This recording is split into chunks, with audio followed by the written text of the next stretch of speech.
What is going on, everyone? My name is Andy. Welcome back to another FPL video. In this one, it's some of my early thoughts ahead of game week 6. And for my team, my transfers are locked in. So I'm going to talk about what they are and why I did it. Then talk about some important players and some notes from the weekend as well. So let's get into it. So usually I end these videos by talking about my team, but because I've already made my transfers this week, I thought I'd start with it. So last night, before Haaland went up in price, I sold Mo Salah for Tijani Reinders and I sold Jean-Philippe Mateta for Erling Haaland. And that has left me with 2.9 million in the bank, which I'll come on to in a second about where I might want to use that over the next few weeks.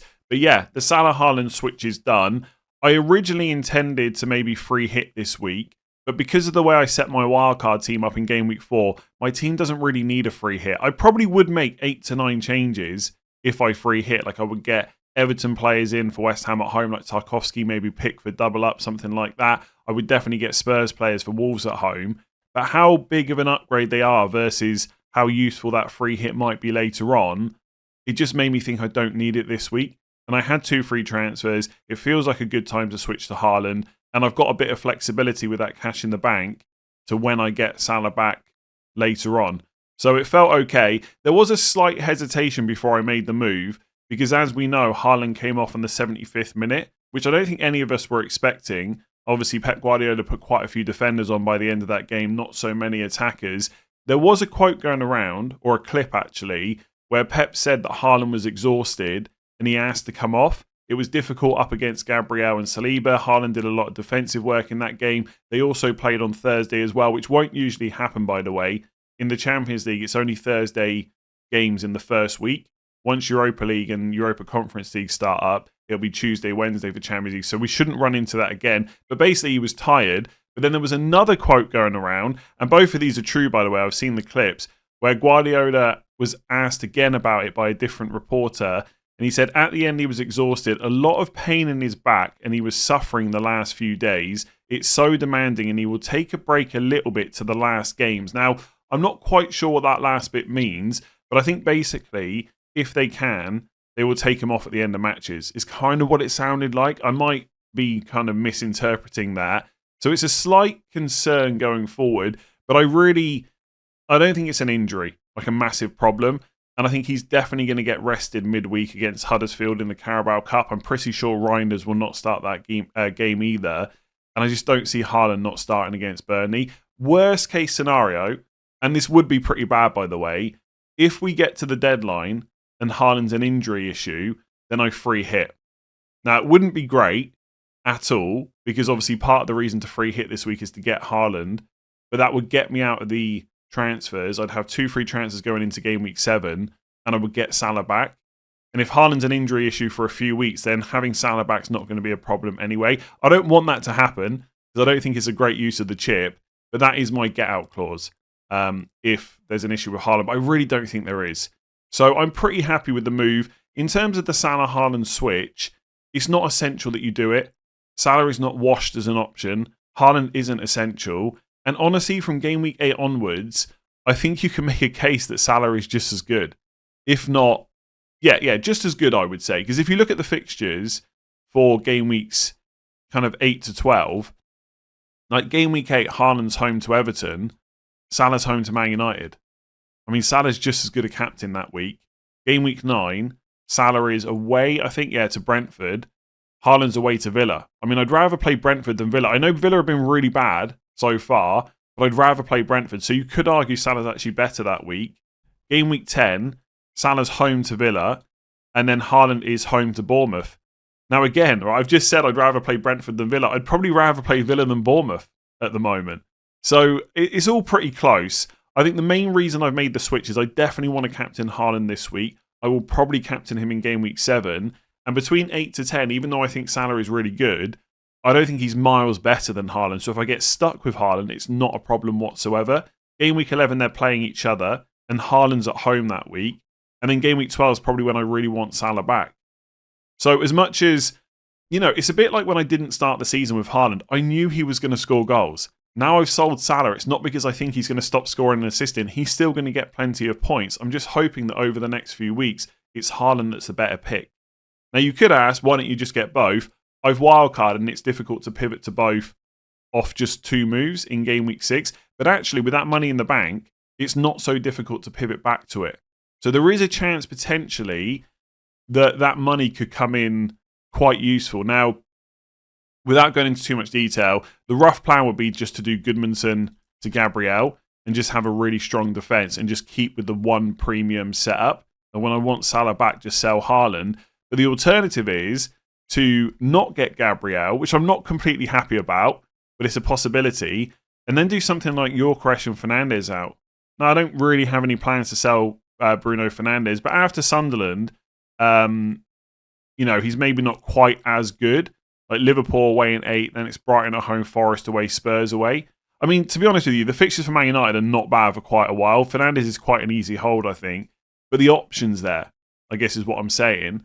So I could go for Salah in for Fernandes, and I've got 6.4 million to spend. So I wouldn't even necessarily have to go down to like a Foster at Burnley or a Calvert-Lewin, depending on price changes. I could even, let me just go to forwards. I could even maybe get Strand Larsen. So it's exact money right now, but I wouldn't be surprised if Salah drops before game week 6 deadline, because so many people are going to look to sell him. And like if I buy, let's say I delay the move until game week 8, so wait until Salah's played Chelsea away, get him back before Man United at home. I'm buying Strand Larsen for Sunderland away, Burnley at home. He's absolutely nailed when he's fit and available, and he's probably on penalties. So for 6.4 million is a good option. So I do now have a route back to Salah and Haaland, and actually I don't think the team looks that bad at all. The only player I'm really missing is Gabriel. Otherwise, I feel quite happy with pretty much all my other picks. I mean, you could say that Reinders, Dewsbury Hall and Paquetá is not a great use of midfield spots, but you have to make sacrifices if you want Salah and Haaland. So I've got the option to go back, or, if Cole Palmer needs to come in for game week 9 for Sunderland at home, let's say he proves his fitness over the next few weeks, Paquetá to Palmer, and I only need to free up, let me just put this in, about 1.8 million, I think, 1.6 million. I mean, there's a few options I've got in this team to do. I mean, Yorkeresh down to like a 7.4. You got Van Dijk down to, like a 4.4-ish kind of defender. So there's lots of options to how I can get back. I mean, even, by the way, right, if I really wanted to, right now I can do Semenyo to Palmer in one move. Right, so I don't even have to take a 2-transfer move. So I think that money, in some ways it's really handy because it's going to leave me in a really flexible position to how I can get certain players in, but also it's going to play on my mind all week ahead of the game week 7 deadline. Do I buy Gabriel or do I go for one of these other moves? A lot will depend on Palmer fitness, because if he is fine, game week 9 Sunderland at home, I really want him. And actually in game week 11, he's also a nice option because he plays Wolves at home in the week where Salah and Haaland are playing each other. So I'd rather avoid that for captaincy if I can. But I've just got doubts around Palmer right now. The other option is to go to Saka, but if he's not got penalties and his minutes aren't quite as good as normal, I don't know if I want to go there either. So, yeah, I'm pretty happy with the move. I didn't wake up with any regret. The only thing that's slightly playing on my mind, while I just ramble about this a little bit longer, is whether I should have kept Mateta instead of Evan Nielsen. Because Mateta's nailed on. So is Evan Nielsen, by the way, but Mateta's got penalties. I think the reason that I sold Mateta is it leaves me a bit more money in the bank, and also over the next few weeks, if you look at Palace's fixtures, they've got to play Liverpool this week and then it's Arsenal in 9. The fixtures are better for Bournemouth over the next 4. But I don't know, I just don't... The Evan Nielsen pick on wildcard was basically because I didn't like any of the forwards cheaper than him, and obviously Strand Larsen wasn't an option. But he's not on penalties. He's like an okay pick, but I feel like I can do better. So maybe I should have kept Mateta, but fixture-wise, I think it was the right call to keep Evan Nielsen instead. So things look pretty good. I've got 15 playing players. So even if I do get an injury, I'm not going to get stuck. I can just play someone off my bench. Paquetá, Lacroix, Goodmanson. Pretty well set up for game week 6. And I've spoken about this for nearly 9 minutes. Is there any point in doing a team selection video this week? So we've got to talk about Ollie Watkins and Morgan Rogers. 5th game week in a row without a goal or an assist for either of them. It's been absolutely awful. And sometimes I sit here when a player's blank for like 3-4 games in a row, and I'll say they've been a bit unlucky. They've had lots of chances. The underlying numbers are good. The points are coming. I'm not sure how much I believe that with Aston Villa right now. Like, they played Sunderland, who had 10 men for, 50, 60 minutes? And Villa put up less than 1 XG against them. Now, sometimes it can be difficult to play against 10 men. They start defending a lot deeper. You've got to break them down, etc. And maybe Sunderland are just as good a defence as everyone was saying like a game week or 2 ago. But to put up less than 1 XG against 10 men for that long, you've got problems with your attack. And I'm just not sure how quickly Unai Emery can turn this around. And when you look at the individual numbers, Watkins 0.23 expected goals per 90. Rogers 0.04. Rogers has had basically next to no goal threat for 5 game weeks. And he's not really creating too many chances either. Like, both of these picks look awful right now. The positives, back-to-back home games. Fulham and Burnley. The Burnley game in particular is great. They have been the worst defence so far this season. I know how well they played against Liverpool, etc. But when you look at the data, they are the worst defence so far. And I don't think that's going to turn around anytime soon. So you could look to keep them. I think with Watkins in particular, I was saying this on the stream last night, there's not a huge amount of players, like forwards obviously, that I'd be in a mad rush to get this week. Like, if you want to do Watkins to João Pedro, that's absolutely fine. He looks like a really good pick right now, and it's Brighton at home. Some people were mentioning Evan Nilsson, who I've got. Honestly, on free hit, I'd probably pick Watkins just about and hope things can get turned around because it's Fulham at home rather than Leeds away. But it's okay if you want to go to Evan Nilsson and free up some money. It's not the week to buy someone like Mateta because he's got Liverpool. Gyökeres maybe, but it's Newcastle away. And then, okay, Gyökeres against West Ham at home in 7's good, but then Watkins has got Burnley. I don't know. It's one of those difficult ones because as someone that now doesn't own Watkins, it's so easy to say just keep hold of them. Whereas I know if I had him, I'd be sat there like absolutely raging that I want to get rid of him. But I do think it's okay to keep him this week. And then if you do that, you're keeping him for Burnley at home because it would be mad to keep him that long and then sell him. So I think with Watkins, I'd be tempted to keep. With Rogers, it's a bit more difficult because the numbers are really bad for him. And at 7 million, like there's so many cheaper midfielders that are doing well. It gets much more difficult to justify holding him. So you can go through the same thought process. Fulham at home, Burnley at home. It's okay to keep. And I wouldn't sell either of these players for hits, by the way. So if it's for free, maybe think about it. But if it's for a hit, I would just keep them. But when you look at the midfield options, I think there's a fair few players you could go for. Like if Maresca said that Cole Palmer was going to be out for a little bit, or they really have to manage him, then even someone like Enzo Fernandez, who looks to be next in line for penalties, could be an option around the 6.5 million price point. I still wouldn't be surprised, by the way, if João Pedro takes the next one with Palmer off the pitch, but Enzo Fernandez took the last one.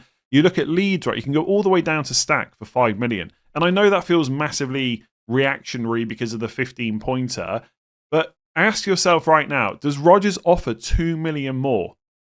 I don't think so. And that frees up a lot of cash to make bigger moves elsewhere. Again, if you're not using that money this week, would I do Rogers to Stack? Probably not. But if you've got 2 free transfers and you want to move some money around, I really don't hate it. Reinders, it just looks like an obvious pick at the moment. Forest, you're probably not going for. Kudus, Xavi Simons, we're going to talk about in a minute at Spurs. Wolves at home. I just think there's options. You could go to Njai at Everton, Dewsbury Hall if you want to save some money, although he is on 4 yellow cards, etc. I think with Rogers, there's more of a reason to sell him. I think with Watkins, I'd maybe just give him another 2 game weeks because be real, if you're keeping him this week, you're definitely keeping him for Burnley. Someone's also got to take penalties at Villa. If they can get into the box and win one, it might be Watkins. So I think it's been super frustrating. I think if you want to sell for free, you absolutely should. But I think Watkins is an okay hold. And Rogers, I would sell maybe to like an Njai or someone like that. Or if you need the money going down to Stack and you can use that money straight away, I'd consider that as well. But just because of the fixtures, I wouldn't hate holding them. But I'm kind of glad it's you that has to hold them, not me right now, because it must be super frustrating. So speaking of frustrating players, Florian Wirtz now down to 8.3 million. Didn't start against Everton in game week 5. Not what you want from a player that costs that much money. And I think at this point, in nearly every case, he probably just needs to go. I can't think of too many reasons to hold on to him. I think you just deal with the issue this week. And I don't think he's necessarily lost his place. In fact, I don't think that at all. He absolutely still start the majority of games. He may well start the next 6 game weeks in a row, but there's enough doubts there that just makes him a bad pick right now. I would, by the way, if you are keen on keeping hold of him, I would keep an eye on the game tomorrow. Liverpool are playing Southampton in the Carabao Cup. If he starts that game, there's got to be serious doubts about whether he starts Palace as well, because one of the reasons he would have got benched against Everton is because of the amount of minutes he's played. Like new league, trying to get up to full fitness, Champions League as well. If he starts midweek against Southampton, no guarantee that he starts against Palace. Again, I think he probably does. He's still in the Liverpool best 11. He costs a lot of money. Slot's going to play him a lot. But you just don't need those kind of doubts for FPL. So the only reason I think not to sell him this week is if you don't want to take a hit, which is fair enough, or what I've seen some people do, is they're benching him this week because the rest of the team looks good, and they'd prefer to deal with him in game week 7 or 8 when they've maybe got an extra transfer to move that money around. But for 8.3 million, it's really difficult to justify that price. The underlying numbers are not that great. The minutes are not necessarily as good as we thought. And honestly, Palace away, Chelsea away is not even that good next two. So, got to go. I think for me now, I would need to see like a really long run in the team playing Champions League weekend, over and over again. And also just showing some signs of getting some goals and assists. Like I think with the way that, and things can change right in FPL, but the way things are right now, it's like get your defensive contribution defenders in, get a few cheap midfielders in so you can afford Haaland, and then maybe think how you can get back to Salah. That just feels like the game right now. And actually going off on a tangent a little bit, if Palmer is an issue and we can't rely on him and Saka's minutes are not going to be as good and he doesn't have penalties, the game could get quite boring quite quickly. Like we need some of these big hitters, 8 to 10 million, to start doing really well to give us some decisions. Otherwise, everyone's going to pivot to a Haaland Salah draft and just get cheap defenders that get defcons and just wait for things to change. So I wish Wirtz had absolutely smashed it over the last few games because it would give us something to think about. But right now, the decision is fairly easy. He goes either this week or next week or by game week 8. You just can't keep hold of him much longer. So another midfielder that got benched this weekend is Xavi Simons for Spurs against Brighton. He did come off the bench and played about 30 minutes, but not ideal if you picked him up in game weeks 4 or 5. If you're already an owner, I wouldn't panic too much. I think some of us, and I definitely include myself in this, were probably a little bit too optimistic about his minutes because he is new to the league, he is new to Spurs. The idea of him coming in and playing 80 plus minutes every single game, maybe that was a little bit naive to think. But I do still think moving forward, we will see this guy a lot and he will start the majority of games for Spurs and it's Wolves at home and that's followed by Leeds away. So if you're an owner, I would definitely keep hold of him. I also think it's quite encouraging that he came on and played well in a central position. So I think that's where you want him in that number 10 role. And I think that's why he's been brought to Spurs. I don't see him playing off the left too much. Either way, I'm pretty confident he'll be in the team for Wolves. So I would definitely keep him. If you're looking to buy him, I think the benching does make it a bit more difficult. You've had 70, then 30 minutes. That's not quite as good as we were maybe hoping for. Again, that can increase over the next few weeks, but is it worth taking the risk? Maybe. But I think for that kind of price, you could go to Kudus, who looks like a minutes monster if you want to stay at Spurs, or you can go for someone like Njai or Grealish at Everton, who've got a couple of nice fixtures coming up. I don't think there's a necessity to go for Xavi Simons. And so for me, the benching would put me off. But that's the kind of manager I am, right? I want players that are always going to play. It just makes the weekend a little bit more relaxing knowing that your players are going to be in the team sheet. Whereas if you go for Xavi Simons, what are you doing when Spurs play? As soon as the team sheet comes out, you're checking it. So I don't like those kind of players. And by the way, I still, just to reiterate, I don't think he's going to be that kind of player long term. I'm just not sure how many games it's going to take until Frank just plays him every single game like he does with Kudus. So if you've got him, I would definitely keep. But if you're looking to buy, personally, I would go a little bit safer, like Njai or Kudus.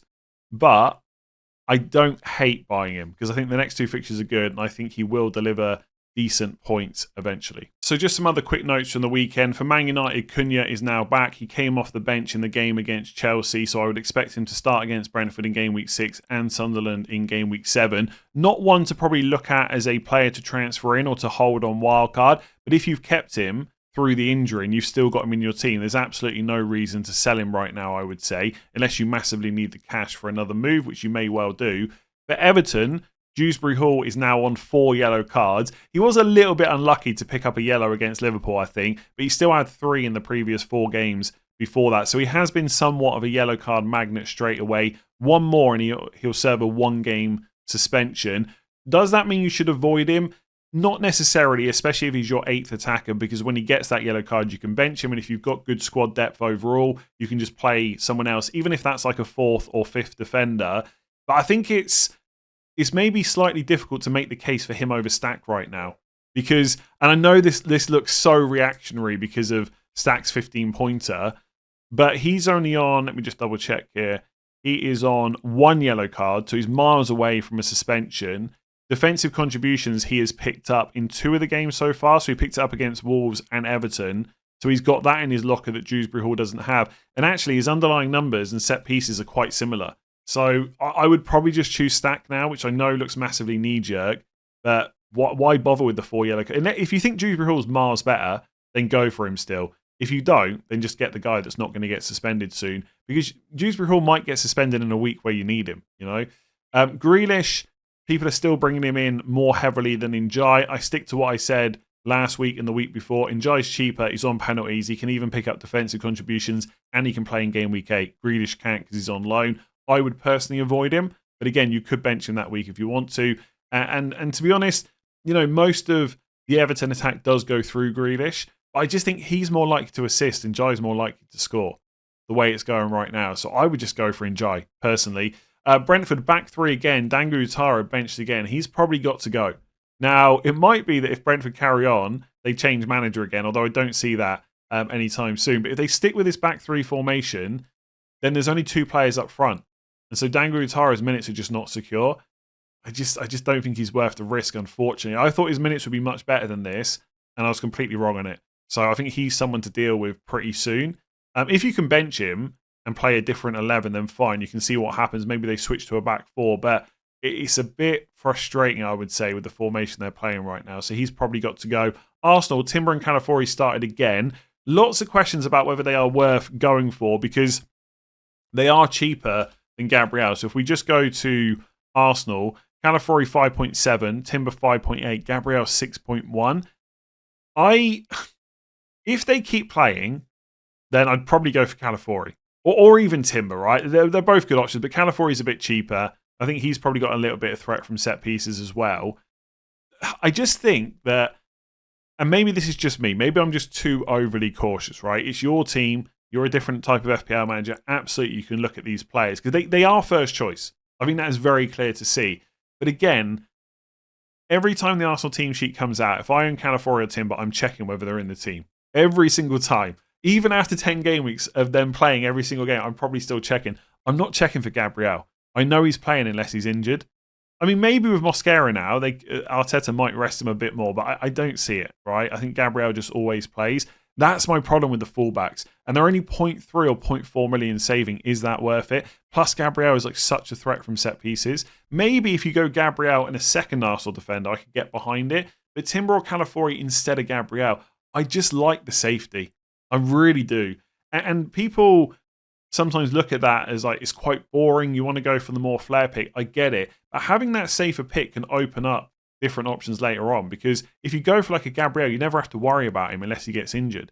So you can focus all your time and money on other moves instead. I mean, sometimes you do end up with just 15 players like that who you never need to sell. But yeah, I don't know. I just think if Lewis Skelly played or if Ben White played, like, would it be that surprising? I don't think so. So I probably wouldn't go there, but I definitely see the temptation. Eze was benched. I think he's an avoid. I spoke about this before, when Eze came in, that Martinelli is going to take minutes off him. Like, even if Eze becomes first choice left wing, you've always got Eze to sub on for him and maybe start the odd game. What happens in this match? Trossard starts. So Martinelli and Eze are benched. I know Eze came on and played centrally. I'm not convinced that's where Arteta wants to use him. I think once Odegaard is fit, he'll just continue playing there with 2 of Zubamendi, Marino or Rice behind. So Eze's just an avoid for me. I think he's a great player, right? He made the goal. It was a great pass. He's super fun to watch, but he's just not going to play enough, I don't think, even for 7.5. And Saka's back. Is he an option? Potentially, but he's probably lost penalties and his minutes are probably going to come down with Madueke around. Arteta did say that Madueke picked up an issue, which is why he was subbed at half-time. Feels a bit convenient. I suspect that he just wanted to put Saka on. But if Madueke is fit for the weekend, I don't think Madueke starts against Saka. I don't think anyone actually thinks that.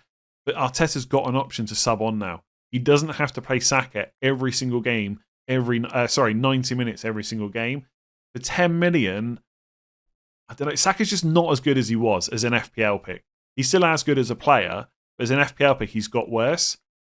And so I think it's fine to punt it, right? Like, just not without going through my whole team again, right? But let's just say that Palmer's not an option, right? Because this groin's going to keep playing him up, and I don't want to go for Gabriel. Then okay, having like Saka instead of Semenyo is probably fine. Or he's 9.8 million, by the way, not 10. Or let's say I could go to Saka from Paquetá and I could save $1 million by doing Van Dijk to whoever, right? Then of course having Saka's fun instead of Paquetá. And I've still got Haaland, etc. I'm not missing out with too many players. But if it's like a big sacrifice to get him in, I just don't know if it's worth it, you know? I mean, I'm not super keen on Yorkeresh either necessarily, but if he's got penalties and he keeps getting the minutes, is he a better option than Saka for less money? Potentially. I know he's not looked great, you know, against City, but like in fact, it's actually, by the way, just on a tangent here, Yorkeresh got 0 XG against City, Liverpool, and Man United, which is not great. But obviously, you mostly pick him for the easy fixtures anyway. So yeah, I think Saka's back. I think it's one to monitor and one to potentially pick up in Game Week 7 as a big differential.